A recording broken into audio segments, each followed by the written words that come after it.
The center back. Mass as a weapon. Stand next to someone in a crowded elevator. Don't move. Notice who gives way first. If people tend to step around you instead of the other way, your body has been winning small, silent contests your whole life without you ever naming what was happening. Soccer just gives that instinct a position and a name. Mickey van de Ven, a center back, was clocked at 37.38 kilometers per hour, about 23.2 miles per hour, against Brentford in January 2024. The fastest sprint in Premier League history, faster than any winger or striker the league has tracked. He's the exception, though, not the rule. You're not built to win the foot race, and you don't need to be. You're built to win the moment two bodies arrive at the same spot at the same time, and one of them simply has more mass and reach behind it. Virgil van Dijk shows what that looks like in practice. This season, he won 153 aerial duels, more than any other defender in the Premier League, at nearly a 75% success rate, and Ben Foster, a former professional goalkeeper, has called him the best defender who has ever lived. He's not the fastest player on the pitch or the flashiest. He's just the hardest to beat in the air, and that one duel decides more matches than people realize. Center backs average roughly 189 centimeters,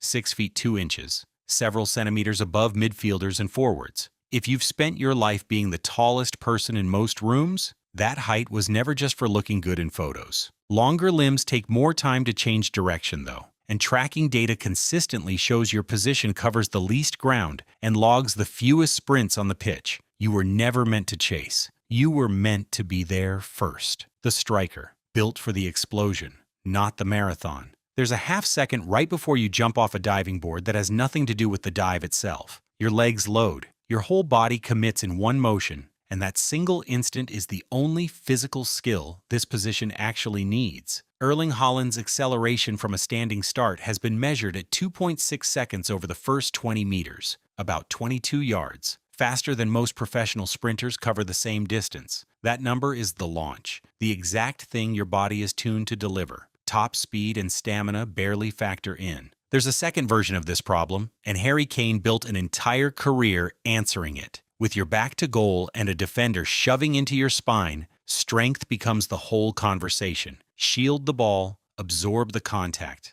lay it off before the chance disappears. Research on professional players found the stronger ones held their place in the team longer and picked up fewer injuries. Part of why this body keeps getting picked, generation after generation. Type 2 muscle fibers, the fast twitch kind that gives you this, generate enormous force but run on stored fuel instead of oxygen and burn through it fast. The job was never about covering ground, the way it is for a midfielder running down the clock at full distance. It's winning the 3 seconds nobody else could win. The cost shows up exactly there, late, when the legs that exploded all game suddenly have nothing left, which is why you're substituted before the whistle more often than almost anyone else on the pitch. Lasting the war was never the assignment. Winning the moments that decide it was. The winger, the speed that never stops. Most people can hit full speed once, chasing something down or catching up to someone. Hitting that same top gear a second and third time,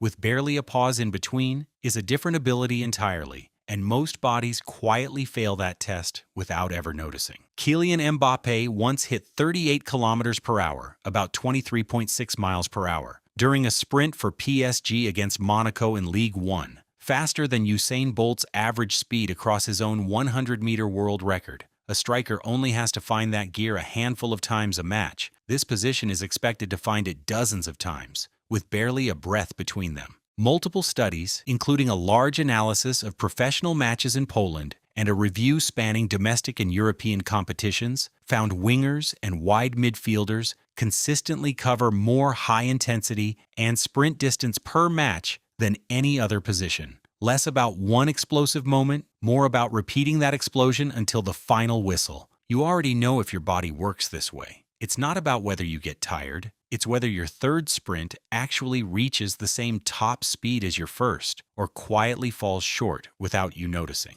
The cost is the one nobody warns you about until it happens. The same lean frame that wins every race loses almost every fight. Less mass means less force in contact, which is why this body gets knocked down more easily than almost any other on the pitch. The box-to-box midfielder, the engine with no off switch. Run up a few flights of stairs right now fast and pay attention to one thing: how many seconds pass before your breathing settles back to normal. 15 to 20 seconds and your body clears effort fast. Closer to a minute and you're running on a different system entirely. One built for short bursts, not for repeating that effort for 90 straight minutes. If you're the first kind, you already know it because you've felt it your whole life. A level of recovery most people around you don't have. That's VO2 max, a measure of how efficiently your body uses oxygen under sustained effort, and a study tracking over 1,500 professional players in Norway across more than 2 decades found midfielders scored significantly higher on it than defenders, forwards, or goalkeepers, with elite values around 62 to 64 milliliters of oxygen per kilogram per minute. That same engine is why some box-to-box players cross 13 kilometers, about 8 miles, in a single match recorded at the 2022 World Cup, the highest of any position that tournament. A straight physical fight is where that engine stops mattering, though. The same body that clears fatigue fastest and keeps answering deep into the second half usually carries less raw muscle than the players built for collision. I find this the cruelest trade-off on the list. You can outrun almost anyone for an hour, then lose a 5-second shove for the ball to someone who never had to run as far as you did. The number 10, built to disappear between the lines. Watch any crowded street long enough, and you'll spot one person who slips through without bumping into anyone. Not by being fast, but by reading the gaps before anyone else does and never wasting a step. That instinct, more than size or speed, is the entire job here. Belgium's coach has been blunt about what Kevin De Bruyne is for at 34. The number 10, the only player on the roster who can unlock a defense nobody else in the squad can crack. A job description for a body type, not a compliment about effort. A box-to-box midfielder wins by covering the whole pitch. This position wins by barely covering any of it, then doing something nobody saw coming in the 8 square meters where it mattered. Diego Maradona was never the tallest or heaviest player on a pitch, and that was the point. A low center of gravity gives this build balance under contact that taller players don't have, which is why defenders built for power often can't dispossess them cleanly. At the 2018 World Cup, midfielders measured as the lightest and shortest players on average across every position. And that's not an accident of recruitment. Attacking midfielders typically cover only 10 to 11 kilometers, about 6 to 7 miles, a match, well below the box-to-box version of the role, but they're asked to produce 20 to 40 high-speed actions in that match with barely any recovery between them. Less ground, almost none of it wasted. That light frame buys the touch and the turn, but costs you in a straight fight. The same build that lets you spin away from a tackle in a phone booth of space gets bullied off the ball by anyone built like a center back. You weren't given a choice between elegant and durable. You got elegant, the fullback, the hybrid nobody talks about. Try carrying on 2 conversations at once, one serious and one casual, switching between them every few seconds without either falling apart. Most people pick one and let the other drift. A few can genuinely hold both. Achraf Hakimi posted the highest top speed of any fullback in this season's Champions League tracking data, 36.4 kilometers per hour, about 22.6 miles per hour, fast enough to outrun most wingers that night, defending one moment and attacking the next, inside the same sequence. That's the entire job folded into one player. Defend like a center back, sprint forward like a winger, sometimes inside the same 30 seconds, with no warning which one comes next. You know both feelings equally well if this is your body. Sprinting back alone to cover a gap after an attack got caught upfield, lungs already burning, or bursting forward minutes later, arriving late for a chance nobody else could have reached. Tracking data shows fullbacks post some of the highest sprint counts per minute of any position, often just behind wingers on raw distance, but matching them on how often the effort repeats, while logging defensive duel numbers closer to center backs than to attackers. You'll rarely top any single category on this list. What you got instead was a body built to be 2 players at once. The goalkeeper, a different sport inside the same game. Imagine standing completely still in a room for 90 minutes, then having 1/10 of a second to catch an object thrown at you from 10 feet away, full speed, no warning which direction. That's the entire job.